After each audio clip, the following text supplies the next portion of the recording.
You're listening to another episode of the Young Investors Podcast, so sit back and relax as myself, Brandon, and my buddy Hamish discuss the latest in the world of finance and stock market investing. Now, a quick reminder before we get into the podcast is that nothing in this podcast should be taken on as personal financial advice.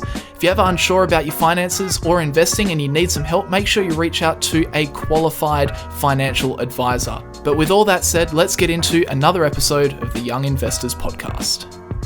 Well, welcome back. Welcome back, Hamish. Another episode, another week of the Young Investors Podcast. How you doing? I'm good. I'm still adjusting to this new introduction because we have the introduction at the start. I realize now we don't have this huge, hey guys, welcome back. Yeah. It's kind of nice. We can just start talking. Yeah, it's good. It's good to be back. How are you? It's like, I think the last episode you started with, happy birthday, mate. Yeah. That's pretty funny. But yeah, it's kind of just launched straight into it. I'm doing well. What you been up to? You been up to much? Again, not a lot. Just not working. A lot. Jeez, your life is boring. It really is. No, I mean, what's been going on? Doing a bit of research, as always, into some new stocks. I actually found an interesting stock this week, or the last couple of weeks. Australian company. I don't look at a lot of Australian companies. True. Which is why it kind of shocked me when I came across it. Usually, I don't know. Like, I don't know about you, but when I'm looking at Australian businesses, the ones that are really strong and consistent, most of the time are just like finance companies or mining companies or pharmaceutical companies or these really complicated tech companies like AI companies, for example, or something. And it just... I was going to say, to be honest, I just don't find a lot of those strong Australian companies particularly interesting. Yeah. I mean, that's my problem, is I go over to the US and I see like all of these businesses that I, as a young adult, kind of interact with weekly or monthly. And I'm like, oh, these are the businesses I'm interested in. Whereas, basically all the Australian companies are like mining companies, banks, or like you're saying, those other types of companies. Yeah. Well, I found this company. I found Corporate Travel Management was the company, and I had looked at it a while ago. I think maybe a couple of years ago or maybe a year ago. And I just glanced at it. Numbers looked great, but it was super expensive. And I really hadn't followed it at all until a couple of weeks ago. A student of mine in Learn by Example brought it up to me. And I had a look, and the stock price, the business is roaring on, but the stock price is down 40% over the past 18 months. So might be worth looking into a bit more. Yeah, it was. It was really interesting. But that's kind of what happened with me this week. More on that in a bit. I found an analysis. Yeah, more on that in a bit. No, it should be good. We got a fair bit to talk about today. We do. So we should probably just get straight into it. And of course, we got to say a quick word from our sponsors. Our sponsors this week are of course, HyperCharts.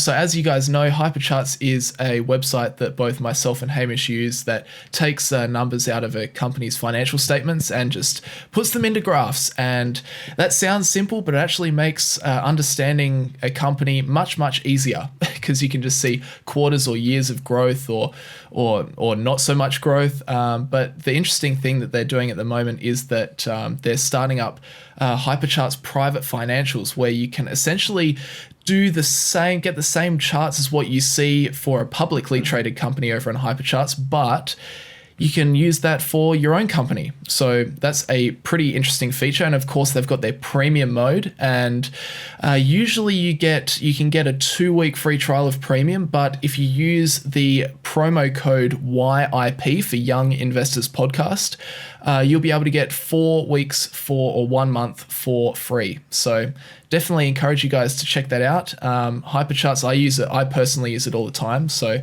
I'd really encourage you guys at least just check it out because a lot of the stuff over there is free. And thanks always to HyperCharts for sponsoring hypercharts.co. Thank you. Should we get it out of the way? The elephant in the room. Oh, I tell you what, the biggest news story of the week, isn't it? I honestly, every time we come around to the week, I think, okay, if Tesla doesn't have anything going on, if it's a little bit of Tesla news, let's not talk about it. We talk about Tesla too much. Let's just move on. And I was going to do the same this week, but of course, no. know it's that the biggest news story in the whole of the US markets. it is. It's crazy. It might even be the biggest news story of the year. I mean, it really could be something like that. So it's unreal. For those that don't know what we're talking about, pretty much since December, Tesla stock has gone up 119%. So this is a stock that for a lot of kind of last year was at about $250, I would say, per share, around there, maybe a little bit less. Yeah. And currently, in fact, I don't even know what it is currently. TSLA. 750? It is $734 per share. Just take a step back and think about that. $250 up to $734. And the crazy thing is, this is where it gets really weird, is that it's coming off of 734 is coming off of a 1 day reduction of 17%. 17%. yeah. I mean, you've got written here what happened to the last couple of days. We had a Monday up 20%. Tuesday up 14%, which is just unheard of. That's just ridiculous. And then Wednesday down, yesterday down 17%. It's just this sort of price movement is so rare and so just odd in general, that, you know, everyone's kind of scratching their heads at the moment saying, why? Because if you look at, like, there's not really been too much news, certainly not been any news out of the company that should have sparked like a 20, 30, 40% move. The only really news that's of note out of the company this week is that their partner Panasonic, their partner for the Gigafactory, Panasonic has now, their business operations with Tesla have just turned profitable. But that's not something that affects Tesla by, you know, makes their stock price worth 20% more. It's, in my opinion anyway, it's just purely fear of missing out. And people are saying, oh, fear of missing out, oh, it must be just like the plebs like you and me, just us retail investors buying. But it's really not. Like, retail investors do not have enough weight in the market to drive a big, you know, company like Tesla up or down that amount. It has to be institutional, because retail investors are only like less than 20% of the market. Which is pretty crazy. So I reckon it's just fear of missing out, or people just, you know, big fund managers just all jumping on at the same time and getting caught in their kind of they're buying their own their own buying pressure. So yeah, well, how the financial institutions work is, when you go and work in one of those corporate jobs, basically your job is to not get caught out going against the grain. Like, that's basically your job. You, as a professional, you have to do what all the other professionals say is the best advice. And when that swings, you get this effect of FOMO. Yeah, like you say, it's fascinating to watch it, because there's no way that a stock gets pushed, a stock that's worth multiple billions, tens of billions of dollars, gets pushed up more than 100% in a month by retail investors. That's just not not how the market works. That's hundreds of millions of dollars being pushed into Tesla stock by institutional investors.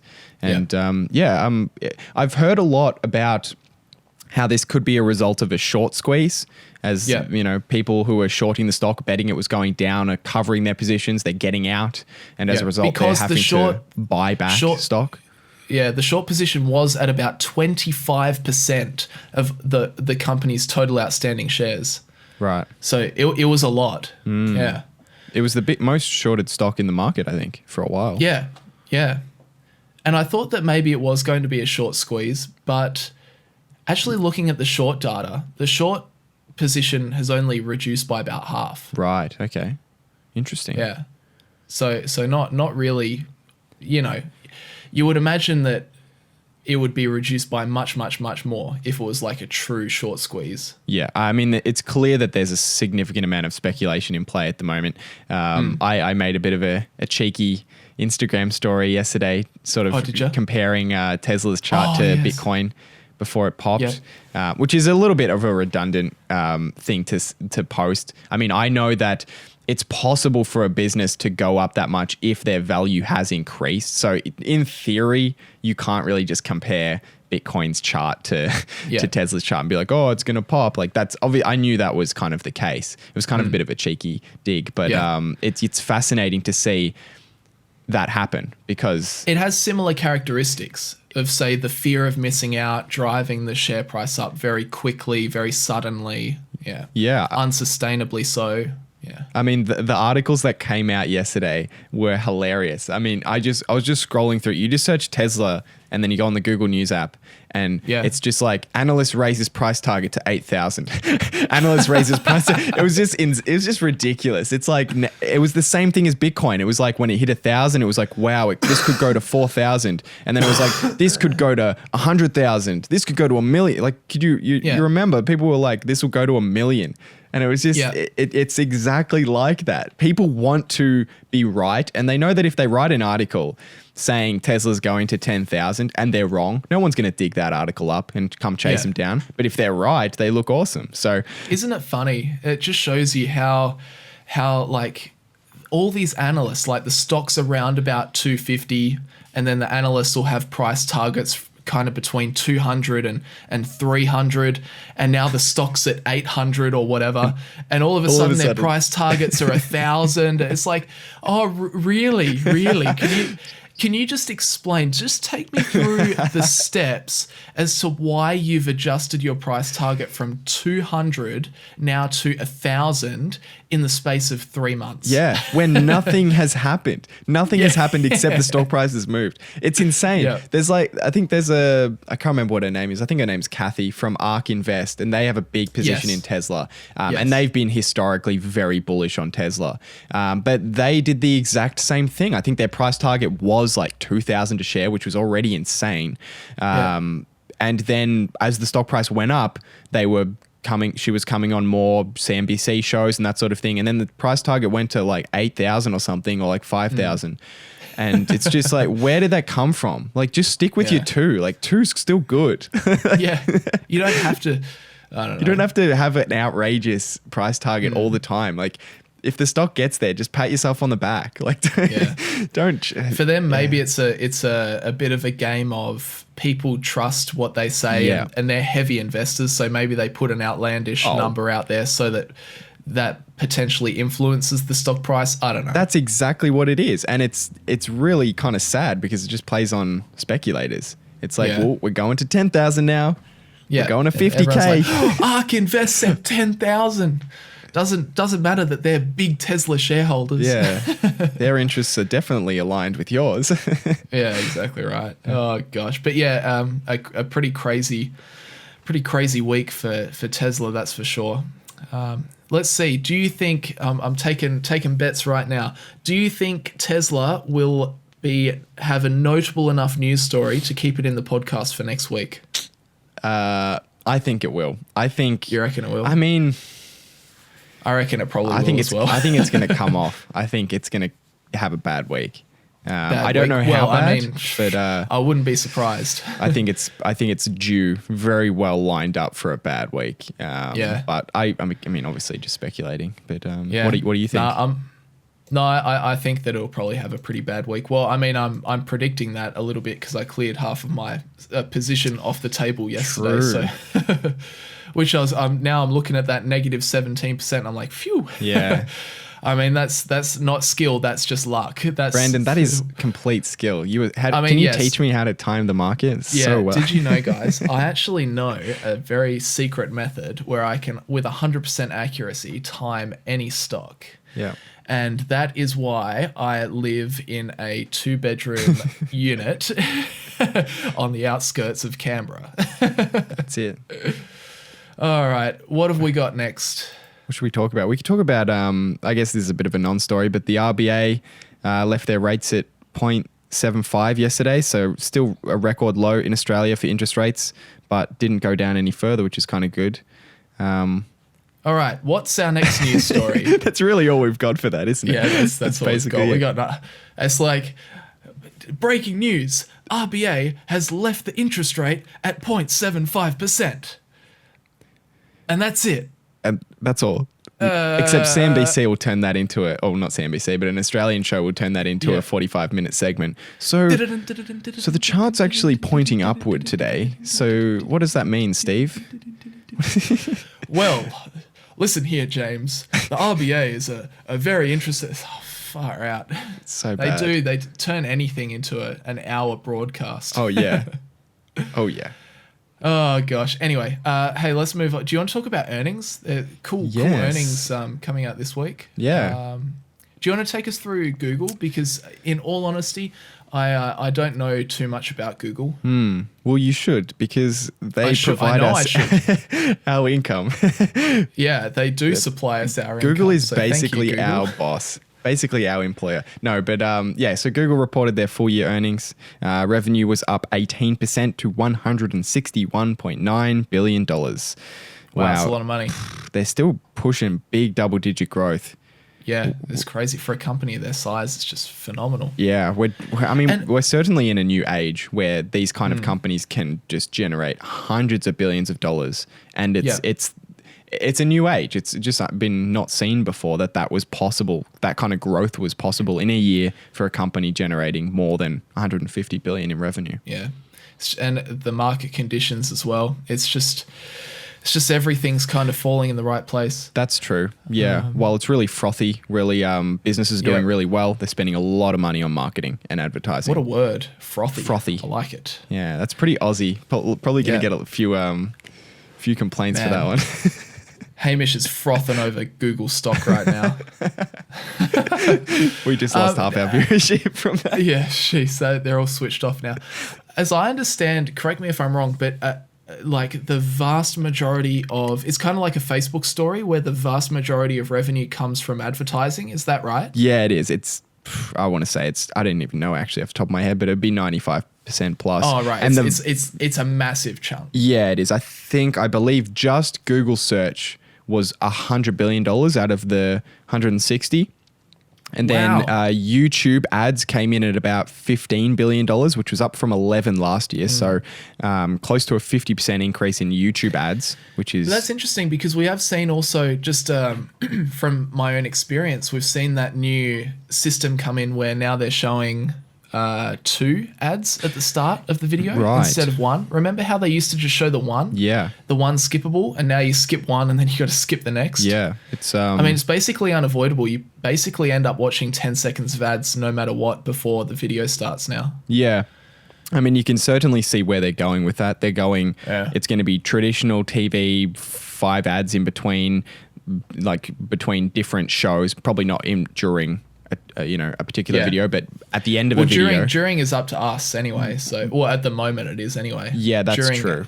Yeah, it's up to the content creators whether they want to do that. Yeah. But don't get angry at us when we do it because, I mean, YouTube does not pay us very well. we need to put those ads in there. Otherwise, we're eating plain rice. Plain rice and bread. It's so sad. Like, YouTube could cut us in a little bit better, but seriously. Yeah. I mean, that's why, like, everyone, just to go on a bit of a tangent here, everyone always hates on YouTubers that start kind of side businesses alongside their YouTube channels, start selling merch and that sort of stuff. But at the end of the day, if you want to put the time and effort in for your subscribers and make content full time, it's pretty necessary. Yeah. I mean, you just have to at the end of the day. Yeah. And I'll let you in on a little secret. If a YouTuber has a merch store or they sell some kind of other paid product, you don't have to buy it. You don't have to buy it. You can just watch the content for free. You can. I don't get those people who get angry at that. I don't understand. It's like I spent 7 hours making this video and you care about a 15-second ad in the middle. Yeah. I can understand it because from people's perspectives, this is such a tangent now. Yeah, this is going off. But from viewers' perspectives, it seems as though the content creator it's almost like they're trying to take advantage of the people that are supporting them by trying to make them buy something. Which, like, a lot of YouTubers are trying to do that. Like, the reason that they want to gain subscribers and gain a following is just so that they can pump something in front of people's faces and turn those loyal subscribers into dollars, basically. Yeah. But I think that you gotta remember there's a big difference between like for instance what we do our YouTube stuff full time, and we have to monetize that so that we can do it full time. So it's like the reason that now my content is so much better this year than what it was last year, so much more time going into the content, making the videos better, is because I've started those other streams of income. So yeah. And that is why earnings per share of Google was up 12.5% last year. Yep, it's perfectly relevant. And yeah, cue, if you're watching this on YouTube, cue ad now. Okay. Welcome back. All right. No, oh my god. We talk about ads for 2 minutes and then we just serve them one. And then we talk about ads and then we put an ad. Yeah. Anyway, we should keep moving on. We'll get stuck here. But so cloud grew by over 50% to $8.9 billion. So cloud's becoming a big part of their business too. I don't understand a whole lot about cloud, but I understand a little bit more now that I use it with my business, because I use... Yes. I mean, traditionally a business would have to have their own servers, their own storage for all of their information. Whereas now if you're kind of a small one-person business or a five-person team business, that just doesn't make sense to have a server room to store all of your data. No. It makes more sense to use something like Google, which is what I use. Definitely. Leave it to the pros as well. Like they have the power to make their system fantastic. So. Yeah, and even though you have to trust that they're not going to mess up with your data, you're right. Like it's a multi-$100 billion company, close to $1 trillion company. They're spending a lot of money to make sure that nothing like that happens, because it kind of. And to be honest, I think that I'd trust Google not stuffing things up than me trying to run a server. Oh yeah, I spill coffee on it or something. Yeah, exactly right. Or me just trying to plug. I don't know. Wouldn't be good. But it is interesting. I don't know too much about cloud. That if I was looking into Google, that's something I would have to research much more. Is it just kind of like Google Drive and the G Suite and that sort of stuff, or is there more to it than that? I don't know. That's the side that I understand. The consumer business to business side as well, I guess, a little bit, where you use Google Drive as storage. Yep. I'm sure there are heavier business deals, business programs that are out there for Google. Yeah, I'm not aware of that. I don't follow Google too closely, but yeah. But they had $120 billion in cash and marketable securities, which is stocks and bonds basically, on their balance sheet. So they've got they're looking good. Again, one of the same with Facebook, same with blanking. It's right unreal now, how much money they've got. They have a lot of money right now. Yeah. People are nervous about the power that all these big internet companies have. And to be honest, I'm not surprised, because they have so much money that they could do basically anything they wanted. Yeah. That's the same thing when we're talking about how they're breaking some antitrust laws and they're being fined $2 billion, but it's not going to stop them, because to them $2 billion is like, I don't care. Yeah. I mean, it's like if you're a pretty dodgy executive and you're like, oh, well, I know that breaking this law earns me $10 billion and I'm getting fined $2 billion and I've got $120 billion of cash in my account. And it's like, I'm just going to keep exploiting it, really. Yeah, it's I don't know. It's interesting because obviously there's huge advantages to being that size. They can pretty much create any product they wanted to, if any market they wanted to move in. But then you also have these governments that just kind of use it as an opportunity to grab a little bit more revenue. Some people you could definitely lean on the argument that Google has made a lot of mistakes, but a lot of their antitrust stuff that they've been getting fined for, here's a $5 billion fine, here's a $2 billion fine, it kind of makes you wonder whether it's just kind of pulling a lever. They know that those laws are very gray area and that it can lean either way. So it's kind of a worthy investment. I tell you what, I lean more on the side of Google is a company that once upon a time started at nothing. And over the years, there have been a tremendous amount of hours and people power, a lot of teams that have worked super hard to create a product or service that has been super successful and has benefited so many people, literally billions of people around the world. I kind of lean on the side of they deserve to be in the position that they're in because they have put in that effort and created a product that so many people use, and that's why they generate so much revenue, and that's why they have so much power. Yeah. Is because they've executed a business strategy really effectively. They've made a product or service that has been really successful, and obviously a product or service that's really successful is helping people, is helping a lot of people in some aspect. That's why it's successful. Yeah, I mean, it's kind of insane how much value you get out of a Google search that's free to use. Yeah. Like, it's actually not comprehensible what value you get out of it. I mean, just think if you go to search one thing. To go and find that information, you might need to call someone up, or you might need to go to a library before Google existed. Like, the value there is just unheard of, and it's free. Yeah. It's free. You have to sift through a couple ads. It's crazy. Exactly right. Exactly right. And for me, that's the same thing. Yeah, I just think at the end of the day, people, I hate, Facebook and I hate Google. It's like, okay, would you prefer in your life, as a 25-year-old white guy in Australia, would you prefer Facebook and Google never existed? Oh, yeah, because they're such bad. No, think about it. Would you prefer if Facebook wasn't a thing and if Google wasn't a thing? It's like, of course. Yeah, Anyway, that's another. This is this style of podcast. It leans us into a lot more of those, and I like it. Talking about those more controversial, interesting kind of issues. This is like our outlet. This is more of like a therapy session. It really is. Well, though. I mean, we've talked about that to ourselves, like to each other in the past. Is that like before we started this podcast, we didn't really have anyone that we could talk to about these issues and these businesses, and you talk to your parents or your friends, and they'd be like, "Oh, all right, that's great, Brandon. That's great. Good on you for looking into that business. I don't care." Yeah. That's why I just like building that community on YouTube as well. So yeah, it's brilliant. Should we talk about Trump? T-Rump. So Trump had his impeachment thingy. What do they call that? Trial? I don't know, trial or whatever. I guess so. Yeah. But he was acquitted, so he was found. And nothing happened. Wow, Hooray. what a surprise. What a surprise. Yeah, it says here on Article 1 for abuse of power, the Senate voted 52 to 48, with Republican Senator Mitt Romney siding with the Democrats. Traitor.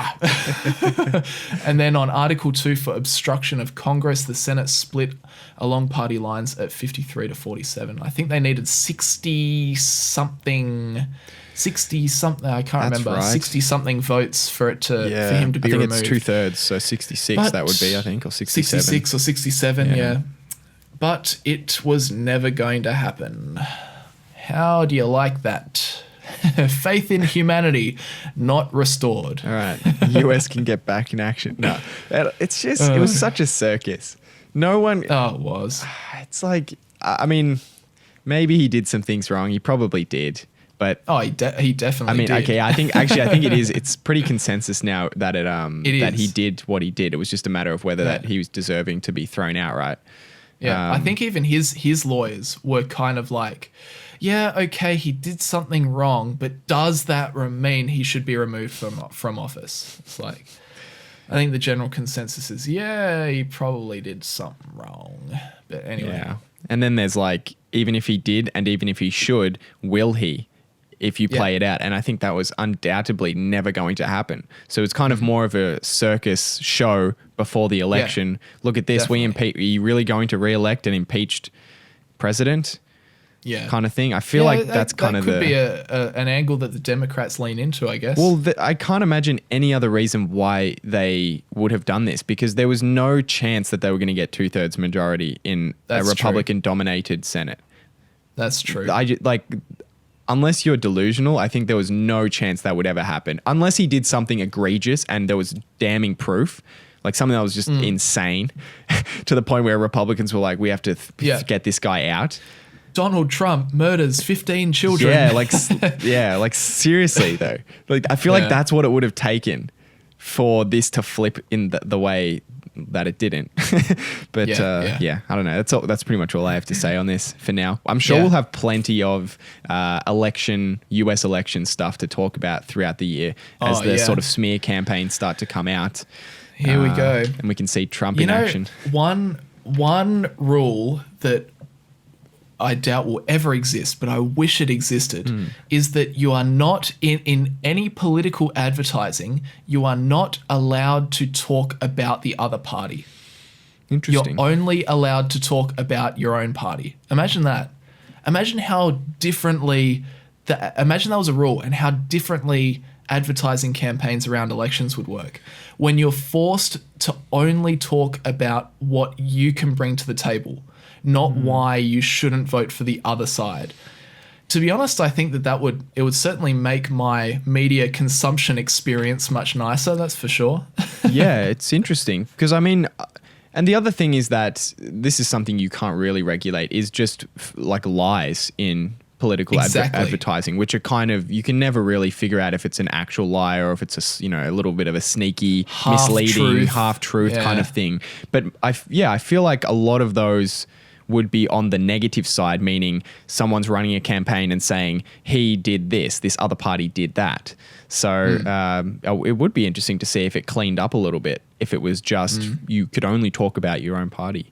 But yeah, it's interesting. I mean, the whole thing is I feel like there's no good system because if you take money out, there's some people who would argue that you should have money involved. You should be able to contribute to the party that you donate to the party that you want. But then there's, if you have money in, then there's clearly people are persuaded by money. It seems to be this thing people want. I lean on the side that there probably is a fair system to run an election, but it's probably just not one that we'd ever see. Like I think that as people would vote this down in a heartbeat, but I think that the way to make a fair election campaign is to have like a salary cap. Like this is the total amount that you can spend on political advertising, and all of the money that's used for political advertising for each party's campaign is funded by the taxpayer. And that's obviously probably an unpopular opinion because why are we paying for this campaign? Because then if that's the rule, that it's a set amount and it's funded by the taxpayer, then you don't have any interference with, say, a coal lobby or an oil lobby donating millions and millions of dollars to one party, and they've just got so much more advertising power to get their ads in front of more people than the other party that maybe votes, for instance, the issue of climate change, and the other party votes, no, we should stand up and start getting ourselves off of oil, but there are no big, oil, there are no companies out there that are going to support that campaign or donate to it or whatever. So ultimately that campaign would be much less effective. They'd get less money, less advertising and whatever. So yeah, that's a big problem in Australia, I think. I'm not sure about other countries, but I know that there's too much corporate influence. There's so much influence, yeah. But I'm kind of the belief that really to win an election, you've just got to try and get the vote of people that don't know, or the uneducated, or the people that just are ignorant and don't really care. They don't have a vested interest in studying who they're going to vote for.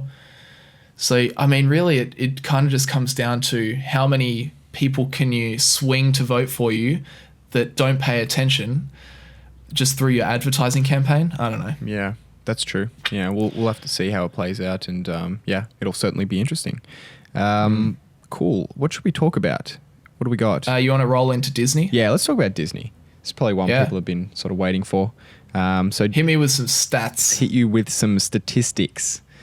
So Disney reported their first quarter earnings, and this is a particularly exciting one because we get to see Disney Plus subscriptions officially in the financial reports for the first time. So the subs came in for Disney Plus at 28.6 million. which is quite a lot, isn't it? That is a lot. Yeah, I think their Hulu business has about 30 million, I want to say. So they pretty much instantly matched that, Wow. which is pretty impressive.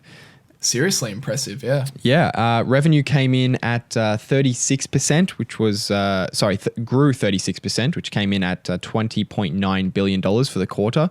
There was we can go a little bit more specifically into studio entertainment, the media networks, the parks, and all of that stuff. So the studios more than doubled, and that was due to Frozen 2 and Star Wars 9. Did you see the new Star Wars movie? Yeah, I saw it. What did you think? Oh, look. Geez, we're really hitting the controversial topics today. Super important. Star Wars Episode 9. No, I thought I enjoyed it. I mean, you can kind of... Did you see it? No. Oh, okay. I won't... Obviously, no spoilers. But you can kind of tell that they didn't have a plan for the trilogy going in. It's kind of like Episode 7 takes it one way, Rian Johnson pulled it the other way in Episode 8, and then J.J. Abrams pulled it back on the original path in Episode 9. Right, okay. Yeah, it's a very fast-paced movie. You could tell that they're really trying to tie up every loose end. It's just like, all right, this happens. You got that? Moving on. Now this happens. You got that? All right, moving on. That's the thing with TV series and movies that go on for too long is there's so many like things that are happening that they try and wrap it up nicely and it never works. It's so hard. And that's the thing. This one's trying to wrap up. They said with this movie that they wanted to try and wrap up all 3 trilogies. So the prequel trilogy, the original trilogy, the sequel trilogy, because they're advertising this. This is the end of the Skywalker saga. So they wanted to kind of tie it all together in one kind of big finale. And when you ask someone to do that in what 2 hours 20 minutes, that's a big challenge. So, but look, I enjoyed it. And I think a lot of people that just go and see it, not as hardcore fan as I am, will say, yeah, look, that's pretty enjoyable. It answers all the questions that you ask coming out of the other movies. So, well, clearly it did quite well because it contributed to quite a substantial increase in studio entertainment revenue. It certainly did. Yeah, media networks. Media networks were up 24%. That was mostly driven by broadcast television, which is basically advertising revenue that they're generating. Right. So in the media network segment, for those who are interested, they basically have cable, which is subscription based for the most part, and then they're getting fees from the Foxtel and that sort of thing who are running their channels, and then they have broadcasting, which is mostly advertising revenue. So that was the driver of media networks. We had parks and resorts up 8%. So it's pretty impressive that they can still get close to double-digit increases in their parks. A substantial amount of that's coming from price increases. Definitely. And, I mean, the reason they're able to do those price increases is because people know that the parks are so good. It kind of has that premium. It does, doesn't it? Yeah. Premium price tag attached to it for a theme park. The happiest place on earth. Is that their That's what they say. Disneyland. Yeah, it's like the happiest place on earth, I think is what they say in their ads. Is it though? Is it the happiest? It might be. Maybe it is. We should go do an investigation. Yeah. I don't know. There's this interesting thing, quote from Walt Disney back when he was alive, saying like, I reckon that this park has done so much more for the happiness of the average American citizen than any psychologist or anything like that. I kind of find that funny. It's like he obviously doesn't know what he's talking about when he's talking about the medical profession, but at the same time, I'm like, I wonder actually how much, public health benefit something like, just going to Disneyland where everyone's there to have a good time, to go on some rides, to see some cool characters, and just everyone's there to kind of enjoy themselves. I wonder how much, actual public or just even individual health benefit you get from having an experience like that. I don't know. Yeah, like a 4% decrease in violent crime over like a same period. Crime has hit record lows in Anaheim, California. Yeah, just in like the 10 meters around. In the month after Disneyland opens. Yeah, pretty much. What else have we got over in Disney revenue stuff? So Parks and Resorts is up 8%, direct to consumer up by over 100%, but still a $693 million loss. Yeah, so and that's not I should say that's not unexpected too. That's not like shocking. Oh my God, they lost so much money. I thought Disney Plus was going to be some amazing thing, because direct to consumer is just like their streaming services. Disney have forewarned us for years now that their direct to consumer business will not make a profit for a fair while.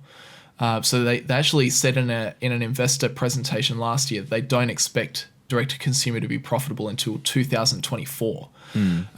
Because that's kind of the time where they'll have their complete global rollout. They've got a few years of content that's on the platform, of fresh content on the platform. You know, that they really will probably have cemented a good market share position by that stage. So, yeah, not something to freak out about when you see like, oh, what's this direct to consumer $693 million loss? I mean, it'll actually, they say that it will probably get worse. Yeah. So they actually estimate peak operating losses for direct to consumer between 2020 and 2022. And then 2023, 2024, it should kick back up and eventually become profitable. So yeah, I guess a big part of this would be in the early stage, they have their price obviously super low. I think the average, I just glanced at the report, I think it said the average price for a subscriber on Disney Plus was about $5.50 US or something like that. So very, very low. Based on people doing those 3-year subscriptions and that sort of thing. But obviously in the start, they're just trying to gain market share, attract a lot of customers, and then with the model, they can slowly do price increases and get it profitable that way, as well as cutting back on the creation of content, I think is probably a big key. I mean, I'm still yet to see the economics of this business. I mean, none of us have seen it work over the long term yet, because it's kind of the case of the more revenue they make, the more content they make. So they're never profitable. And I wonder when that ends, if it ever ends for these kinds of businesses. When do they turn that off and they decide, okay, it's time to bring in the cash now? But it'll be interesting to see how it plays out. In terms of other streaming services through the direct-to-consumer section, ESPN had a big increase in their subscribers. So that went from 1.4 million to 6.6 million subscribers. So that's a substantial increase, although obviously it's still much smaller than even Disney Plus, which has just been around for 1 month.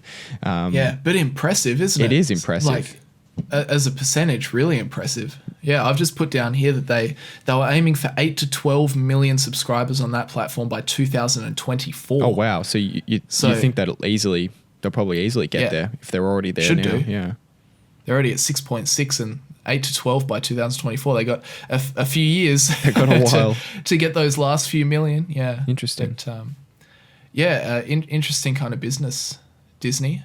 It is. It's definitely transforming, and it's difficult to see how much cable will be left after all of these direct-to-consumer subscription services really get going, because we still have Amazon, which is very early stages. Apple's a bit of a joke at the moment. There's like 4 shows on there. YouTube is pushing hard on originals. Sorry, Apple. YouTube's pushing hard on originals. Google, of course, that is. There's got to be more that I'm just blanking on. But I mean, then there's Hulu, and there's Stan in Australia. There's KO, which is basically a sports streaming service in Australia. I don't know if that's international. It's definitely the trend, isn't it? It is the trend. And I wonder when cable dies, and that's a big part of their business. I wonder when broadcast television dies. That's another big part of their business. And even, that's basically the big part that's going to be gutted, and how much of that can be replaced.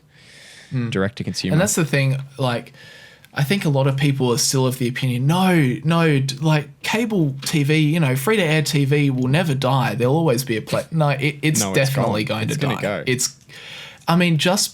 Just looking at what's happened over the last few years, it's now very obvious that people are more than comfortable for paying for television programs. As soon as that trend starts to establish itself, then it just becomes more and more of a thing. I mean, more paid subscription services come online, and it makes sense. Like, more you pay for Netflix or you pay for Disney, and that then gives Disney or Netflix more money so that they can then take that money and make better programs. It makes the programming better. I mean, For instance, and I think that's why we're seeing cable TV shows just get worse and worse and worse. They're so trash now. And it's just because they just don't make enough money to rival. You know, you would never see, you know, brand new Nine's new series, The Mandalorian. It's like, that's never going to happen. Yeah. I mean, they're spending like millions and millions and millions of dollars per episode on The Mandalorian. It's just, and that's why it's so good. That's why the production quality is so high. I don't know. But I don't know, maybe there is a place still, because I don't know, people seem to watch The Bachelor for some unknown reason to me. I don't know. I mean, another interesting thing I've sort of been thinking about is how much more data direct-to-consumer companies have about how good their shows are and subscribers and all of that sort of thing, because traditional broadcast television and even cable television, they have their subscribers and they can get ballpark estimates of viewership on certain shows. But to have direct intel on not only how many people watched a particular show, but how long did they watch it for? Did they watch 70%, 60%? This is kind of the data that Netflix reveals every now and then when they do a big blockbuster one on their subscription service. They'll say, oh, this many people watched it, 20 million people watched it, 70% average watch time or whatever. That kind of data is insanely valuable, and it's something that we haven't really had before. So exactly. It's just interesting to see the industry evolve and become so much more better, even though it's hard to imagine it getting better at the time. You kind of think this has got to be as good as it gets. Like, I think about this with smartphones a lot. I just think, how much more room is there? Like, where are they going to go from here? But they always do. And it's super exciting to see these tech developments. It is interesting, actually. I watched a video by Marquez the other day about, have we reached peak smartphone? Because you're right. It's kind of, we saw that initial phase of when iPhone was introduced and how that really flipped the smartphone industry on its head and you know, sparked, well, it was part of the massive revolutionary change that we saw. But now we're kind of at a point where smartphones are feature-wise are more or less the same as every other smartphone, and we just get kind of incremental. Like, we still get improvements, but mainly it's improvements in you know, hardware, like processing time or whatever, or the display being a higher refresh rate or whatever. So it's kind of interesting. But yeah, I wonder if we are at kind of a spot where smartphones are roughly at their peak. I don't know what the next, I guess what I'm saying is I don't know what the next iteration of what's the next revolutionary step in the smartphone? I don't know. Yeah, because I guess there was kind of, I mean, if you think about computers, for example, there was obviously a big rush of increase when they went from being a room-sized computer to finally getting a computer that could be, you know, a personal computer, one that you could take home. And then there's kind of the laptop stage, which was kind of another thing of its own. But then it was kind of, I guess that might have been a stage when there was just laptops and there were kind of incremental increases. You thought, well, where's the next thing going to come from? And then the phone came out. So, which is basically a small computer or like a more powerful computer in your hand. So yeah, I don't know where it's going to go from. I wonder if VR, virtual reality, is going to pick up, because it's kind of been a bit of a fad. Yeah. But I wonder if it's just waiting for the tech to get smooth enough and... But we've been waiting for a while. Oh, yeah. Yeah. I mean, people have been saying the same thing on VR for years and years and years and years, and it really hasn't progressed too much. No, it hasn't. I have a HTC Vive, and I probably bought it. Do you? I do. And nice. I probably bought it maybe, I want to say 4 years ago. It's been a while, maybe 4 or 5 years ago. And the latest Vive is not that much better. The real sort of dramatic increase that's been made has been that there's a lot of wireless ones now, so you don't have to be connected to your computer. But yeah, there hasn't been any dramatic changes. It's still heavy. Yeah. It's still very heavy to wear. You can see that people are still thinking like, the future is something to do with us being more immersed in the digital world. Yeah. But it's just, I don't think we've quite found out how we're going to do that yet, whether it's VR or whether it's Elon Musk's Neuralink or whatever, or whether it's something that turns, 100 years down the track, there could actually be like a real life Matrix situation going on. Yeah. So. Well, I mean, I like the way Elon thinks about smartphones as being as a part of us, as in it makes us smarter. We know everything. The only problem is that the bandwidth between us thinking something and getting the answer is like our thumbs. That's the barrier. Whereas, and for people, exactly right. And for people that say that, oh, look, that's crazy that a smartphone's not a part of us. I actually think like it really is a part of who you are now, because you think about back in the day, if you left your phone at home and then you went out, you'd be like, damn it, but that's all right. Yeah, it's normal. Now, if you leave your phone at home, you're like, whoa, like I need to go get it. and not even leave your phone at home. Like you leave it in the other room. And you go to reach for it and it's not there. It gives you like there's something going on in your brain that's like, where is it? Yeah. Where's my phone? I need to go get it right now. Yeah. I need to stop what I'm doing right now. How many times would you? I'd love to know the number of times we forget what we're doing because we go to grab our phone and it's not there, and that becomes our new task. Like it's like, oh, gotta get my phone. Got to get my phone. I was going to go get something to eat, but no. It's so true. Like you think about how much functionality there is in the phone, how much we rely on it. It's like all of our maps, all of our search, all of our online social interaction, media consumption, taking photos, all of that. It's just all in this device. It's quite, we're really quite reliant on our phones, which I don't actually think is a bad thing. A lot of people say, oh, that's terrible, but I don't think it's a bad thing. Yeah. But, it's just different. It is just different. And I think it's probably going the way that Musk suggests. I think the phone is it is part of us, but it'll slowly become more directly a part of us in that, like the Neuralink sort of stuff. It'll become a part of us. We'll start changing parts, switching out, get some better lenses.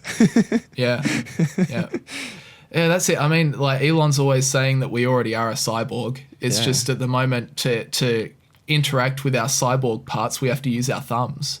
It's like, why not just take that and make the higher bandwidth solution like what you're saying?